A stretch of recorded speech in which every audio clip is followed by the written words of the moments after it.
I've seen so many forums akaita seaya akainvitwa one, they don't come.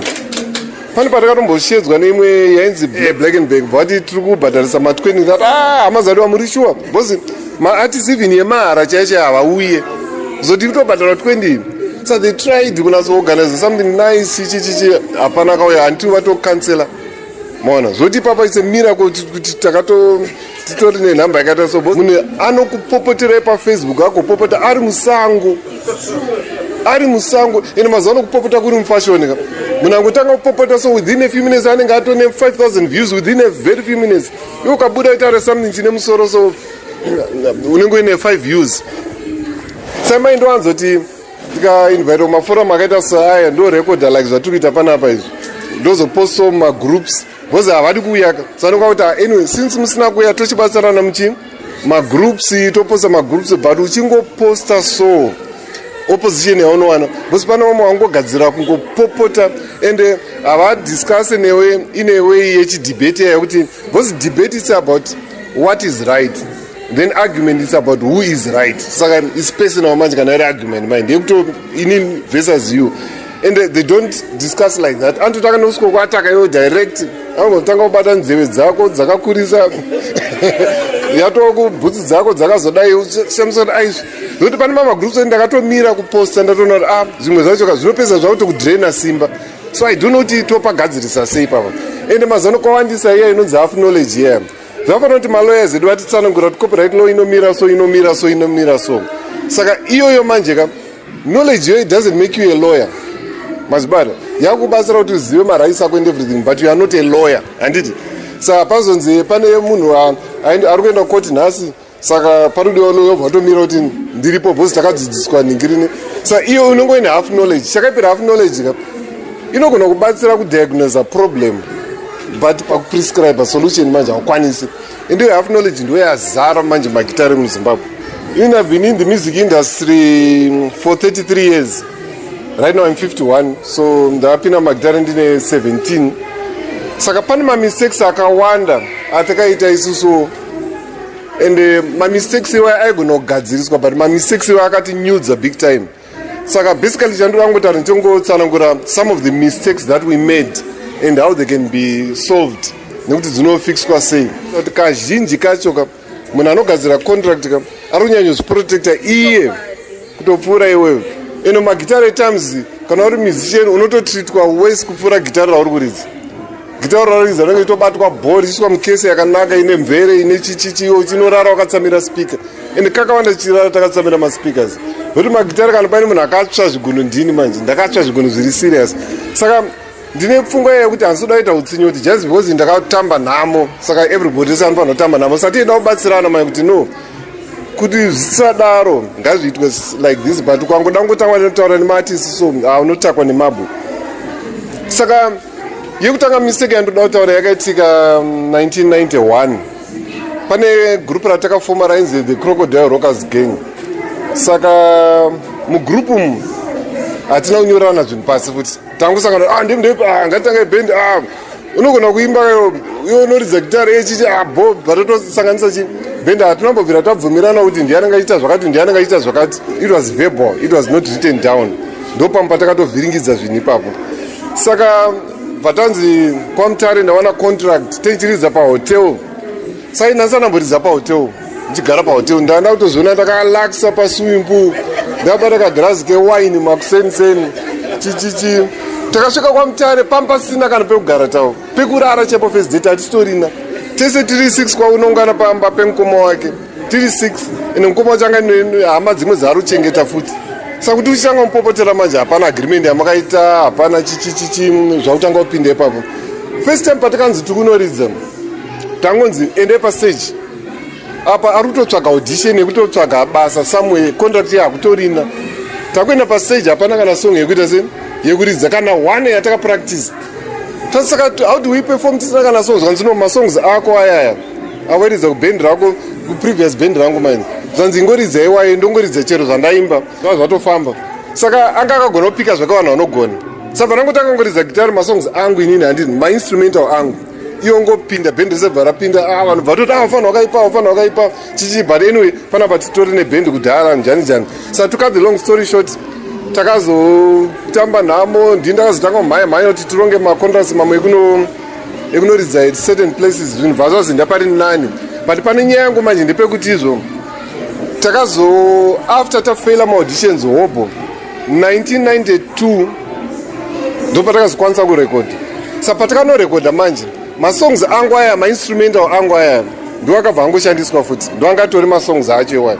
Saka point yandinoda kutaura mai ndeyekuti inini ndikagadzira instrumental yangu yopera zvese yakanatsorongeka, magitara acho machichi, munhu akauya akasikoimba pamusoro peinstrumental yangu. According to copyright law I own the song 50% and I didn't know that.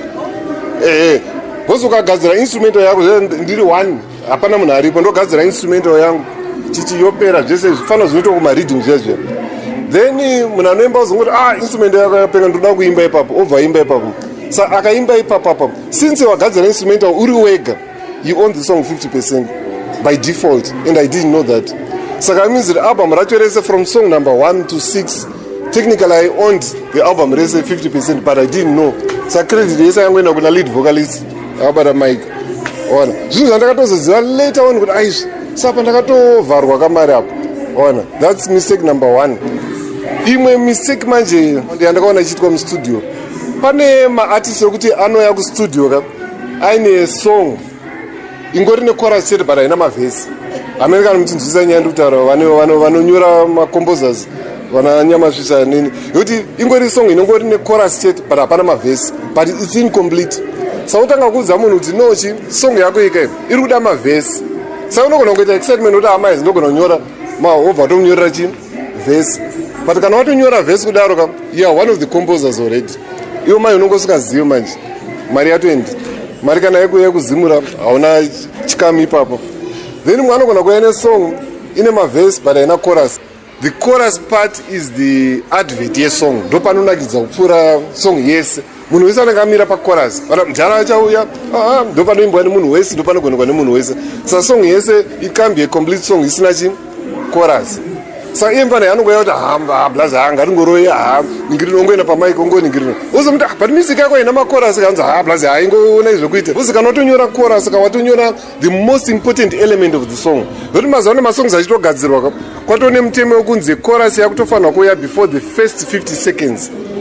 Bozi vanhu havasina attention span yakareba, ikangononoka vanopressa next wobva watoenda. Saka hanzi intro ndaite very short, chorus less than 50 seconds. Saka by default in such a case it's 50% or else you agree otherwise. Kana mabvumirano another different agreement, it's fine. Kana wabvumawo kudzvanywa maybe, kana wabvumawo kungotengesawo maraisi ako ese unokwanisa kungotengesa monyorerana pasi sematips atapiwa. Then another crucial element iri kuitika music industry, pane inonzi plagiarism yaya yekuti unotora idea yemunhu. And most people manje pane plagiarism yavasingazive kuti vari kuita plagiarism yekuti for example tikatora kaunti national anthem handinoti simudzai kafirst motif kaika, unogona kutora the same melody yo same tune woti ndinokuda chaizvo handiti munhu anogona kutofunga ndatokomboza song. Ona most people they think kuti kana adaro atokomboza song, kuti song inoti chemtengure yobva ndokudai wewe obva ndonyora song. Apa zvawaita manje wangobvisa text vawaisa chii vatora melody yakadaro vawaisa ako mawords. That's plagiarism. Not the highest form of plagiarism, melodic plagiarism. Because pakukomboza kwese hakuna chinhu chinonetsa kukomboza kupfuura the melody kunyebere chikaka. Nyamazvizi ndo panonetsa kukomboza pese pachunu yacho. Kungoisa mawedzi somunhu wese anogona kungoisa mawedzi kubhora, vanhu vanongoisa mawedzi kubhora vachingoisa vamwe vachiita anonyadzisira, vamwe vachituka vanhu vachiita sei kupolitics zvinoitwa. Another mistake yataitawo, artist wemuZimbabwe akaudzwa nyaya yekukwira ndege. Zvese zvinokandwa pasi. Ende munhu aatomubvunza kuti tiri kunotambira mari, tichanogara pai, ende tichanogara for how long, ende mutemo yacho akangoudzwa kunzi uri kukwira ndege chete, anoona rima kumeso. Ende pane one artist wataitoziva kuti aingoti une passport, saka ndingiri kana une passport I need to do a tour iwe une passport saka mese munongojoina band mine funga kuti tikuenda kutour ende hapana tour inenge iripo but kungoda ngorecruita chi vanhu but manje dambudziko hombe rinoitika manje kumatozika nderekuti vanhu vazhinji vari kuperekedza munhu wani kunodya munochiperekedza munhu wani kunodya iye ndiye anenge akaronga yese hamusi tomboziva kuti muri kutambira mari anongoisa mari yese muhomwe I remember one wekuti pamutemo wematozika pane inonzi per diem yekuti munopiwa pocket money because vanongaida kuti kana uri guitarist hauzofamba uchikumbira mafanzi kuti ndikuda kutengerwa foje saka munogara mapiwa pocket money muchitosvika paairport so kana mugara 5 days per diem usually is $20 unobva watonzi per diem yako chikwama chako ichi mune mine $100 zako for every day ende kunana UK manje chikafu chakachipa zvokuti $2 chaya chaiyo unogona kutodya rimwe zilunch rimwe rakapenga ende pahotel mune muchidya free breakfast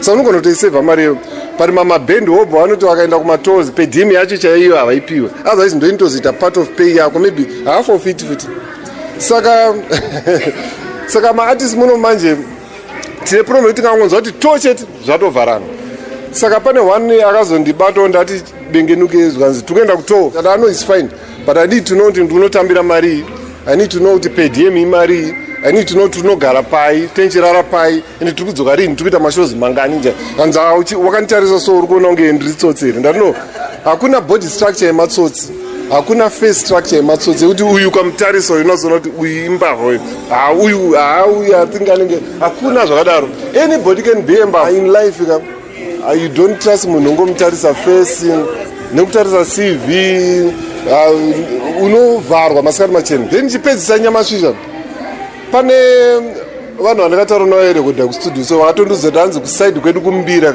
hanzi ndokunovharwa vanhu zvisingaite hanzi munoti pabira zvai zvamapedza kuridza hanzi makuseni makuda mari enyu munobva abudirwa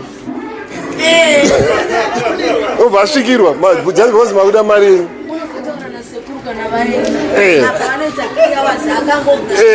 hanzi ukada unyaoningirina wanzi wautanangira matare angu amini kuti ichokwadi heresi handiti hatinotaura nyaya yemalevels kusa level yauri kwenyambira wako handitichira level yauri handiti kaoni yakanzitaura zvini kazhinji kacho mamwe magwenyambira pane magwenyambira njee handiti magwenyambira njee kuti zvatamitaura kuti wangonzi ndege hakutomhanya haatomboda kubvunza kuti chatambira mari kana kuti angonzi kune bira kwasekuruninga haasi kutomboziva kuti mari yamunenge mangondipa unofanira kuri kumagitari manje the most abused group madancers because hierarchy yaichinenge yakamira so pandi the lead vocalist poabati band manager poabati vemagitari poabati maback vocalist then pozoti madancers pozoti vanotakura mainstruments ndo hierarchy yemagitari manje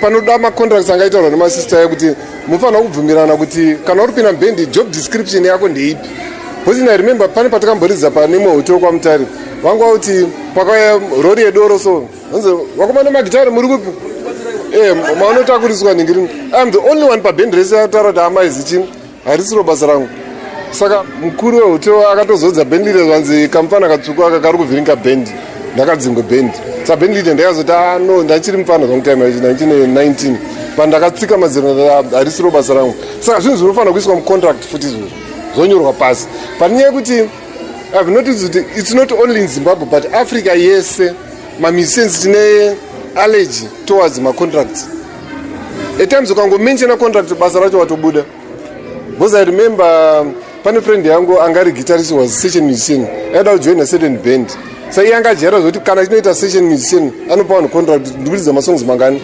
chichimusainirana but akazonzi da kuti ite band member nerimwe band but pakangomenshena kuti right zvandiri kuita band member panapa contract yangu ndeipi angonzi alright we'll call you vazotoperera ipapo haana kutozomboshedzwa anyway when it comes to nyaya dzemacontracts I like point yambotaurwa futi yekunzi hanzi madetails kuti macontracts mamwe anoita maloopholes Oliver Mtukudzi pane paakasaina contract yamuti anofanira kuita 2 albums per year 2 maalbums per year and unonga wapractice nguva iyi unonga wakompoza nguva iyi and maalbums acho anenge ane certain minimum number of songs sabvanzi namanager wacho Debbie number 1 you need musicians who are as good as your voice number 2 you need kurekodawo music yako wakarelaxa usingamhanye, at least maybe 1 album per year or 1 album in 2 years.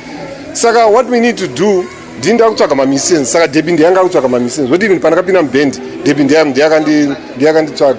Then but number 2, tinoda kutsvaga producer. Iwo house producer. Ndizvo akamudza Debbie, akamudza kuti iwo don't produce. Because even ukaproducer mwana, music yavo iri sound wange yako. Saka iwo house producer. So let's look for a producer vatsvaga Steve Dyer. Savadaro manje vati boom, saka hande tinokanzurisa chi contract vanopinda with confidence. Ukanzi no, contract yenyu pane pamamsi amene kuti makapaonawo here pakanyorwa nzi contract iyi painopera inozvibereka yega, it re-engages itself. Saka even imi mamutombo need wenyu kuya muchisikosaina bhozi inongozvibereka yega, inongovhunira ichingoramba ichingoita se ichingoenda. In other words, it's a contract for life. All of kuti nyaya yakamurwadza bhozi kuti abve pacontract iyo zvakatora time zvikanetsa Debbie metika akashupika kumbvisa pacontract iyo. Azobva pacontract iyo ndopakanoproducwa naSteve Dyer according to advice yani yaDebbie, ndopakaita pamurayiro inonzi Tuku Music raya, ndorakabva raputika vaita international. Ndopaya panaitaura kuti macontracts especially kwedu kumagitare usually vanhu vanogadzira macontract anotogadzira achizviprotecta iye not iwewe. And the world yatiri kurarama mazuva ano iri kurunwa on capitalist principles. Isusu mai tinoda kuwanza ubuntu. That's why kuAmerica mapresidents avo anototichwa even how to greet people with power. Ona kumurisa munhu with power obva muroorwa paside so razotori mufana.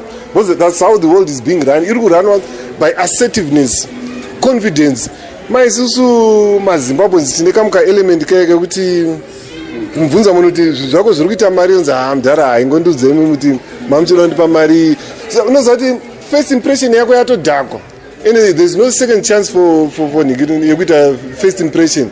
Ona bargaining power yako yatodzikiswa. Saka in short, kana tichipedzisa, we need to kungwarira tongwarira nyaya dzemacontract, toziva marights edu, intellectual property rights and everything. It's unfortunate kuti mamusicians havadi kuya masemina akaita so. Saka that's why ndastressa to record maybe ndozonoposta. I know ndichatukwa zvangu a number of people, but at least panozoita 1 or 2 vanoita se vanobata. Saka thank you very much.